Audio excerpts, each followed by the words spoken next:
Legal, agora que a gente já começou a falar um pouco mais sobre como funcionam os namespaces e como funciona o Role-Based Access Control, vamos falar um pouquinho agora sobre como funcionam os workloads de segurança dentro do Kubernetes, tá? O Kubernetes ele tem dois workloads de segurança. O primeiro é o Secret, tá? Que a gente vai falar agora, e o segundo a gente vai falar no próximo vídeo, que são os Config Maps, que não é bem segurança, mas a gente já vai entender, tá bem? Bom, para a gente entender um pouco mais sobre os Secrets, a gente precisa entender o que eles são e como que eles são utilizados.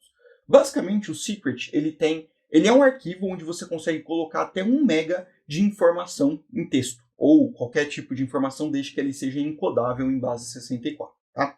A ideia do Secret é que você possa colocar informação sensível, como senhas, como URLs de conexão, ou qualquer outra coisa, chaves SSH, token JWT, o que for, sem que você precisasse que ele fosse decodificado, por exemplo, no manifesto de um pod. Então, você não precisaria armazenar esse dado, né, no seu arquivo de manifesto quando você fosse mandar para o seu repositório. Apesar de que, por exemplo, você pode colocar o dado que você está colocando, né, vamos supor que seja uma senha, você pode fazer com que ela seja uma variável de ambiente dentro do deployment, como a gente fez na nossa aplicação, porém a gente vai ter que versionar aquilo em algum momento, tá? E aí, quando a gente versiona isso, a gente acaba não tendo a oportunidade aí de a gente acaba, na verdade, expondo esse dado sensível para outras pessoas. E é óbvio que quando alguém lê também o arquivo, né, dá um describe, lê a variável, consegue ver o segredo, né, a nossa senha. O Secret ele veio para solucionar esse problema através da criação de dados ofuscados, né? Então, a gente pode usar o Secret para 3 tipos de coisas, na verdade, né?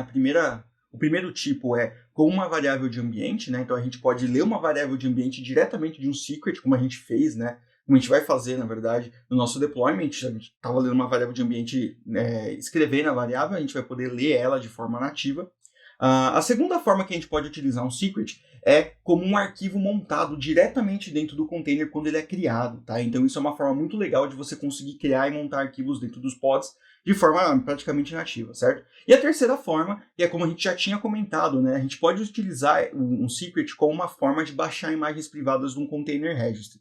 Como a gente está utilizando a Azure aqui, né, o AKS e o ACR, eles já linkam isso para a gente, de forma que a gente não precisa fazer a utilização de um secret para poder baixar. Só que quando você quiser fazer isso manualmente, se você estiver usando um outro registry que você não está colocando ele no ACR, você cria um secret com a definição do Docker, e aí você fala para o pod que ele tem que usar aquela imagem, aquele secret para baixar a imagem do Docker ali do container registry, certo?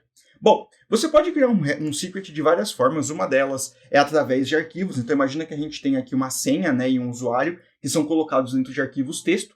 O que a gente faz é usar o kubectl create secret generic, né, o tipo do secret. Então você tem um secret do tipo Docker, você tem um secret do tipo TLS, você tem outros tipos de secret. E aí você dá um nome para o secret e você fala from file, né, que é para vir a partir desse arquivo.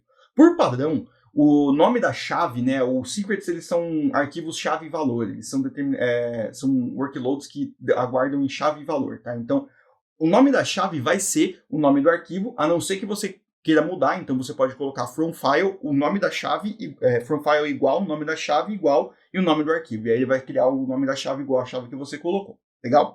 E aí, você vai criar um secret que você pode descrever dessa forma. Por padrão, o secret ele não vem decodificado no output do describe, tá? Você precisa dar um get no secret e aí fazer um -o, né, para ele expor isso como um YAML, tá? Eu não vou mostrar isso aqui, a gente vai ver depois no hands-on, tá? E aí você pode criar um secret também, como qualquer outra forma, de forma manual, né, de forma declarativa. Então a gente declara um secret e o tipo desse secret que a gente quer fazer. Legal? Então, quando a gente faz esse tipo de coisa, a gente, na verdade, tem que colocar os dados que a gente quer manualmente. Então, isso significa que a gente tem que encodar os dados em base 64, tá? Mas, assim, não é tão complicado você encodar um dado em base 64, mas se você não quiser fazer esse tipo de coisa, você pode simplesmente utilizar o que a gente chama de string data, tá? Então, se você colocar, ao invés de data, que nem estava aqui no outro, né, colocar string data, você pode colocar o dado em texto plano, e aí o Kubernetes vai fazer a conversão para você e colocar lá. Por que eu estou usando esse exemplo especificamente? Você pode ver que existe um data, e ele tem uma chave username, e no string data também existe essa chave username. O string data sempre vai ter prioridade. Então, sempre que você criar um serviço que tiver data e string data com a mesma chave, sempre o valor do string data vai ser usado. Então, quando você criar um serviço assim, um secret assim, ele vai criar um arquivo mais ou menos desse tipo, tá? Isso significa que a gente está usando aqui a chave como administrador, né? Então, aqui a câmera acabou ficando na frente, deixa eu tirar ela daqui. Ele está usando aqui, então a chave é administrador. Então, a gente consegue, por exemplo, ver que o uso da chave aqui, né, a gente colocou administrator aqui e a gente colocou o dado base 64 aqui também, um outro dado diferente. E a gente pode ver que a chave que foi usada, né, o valor que foi usado foi esse valor daqui de baixo. Tudo bem? Legal.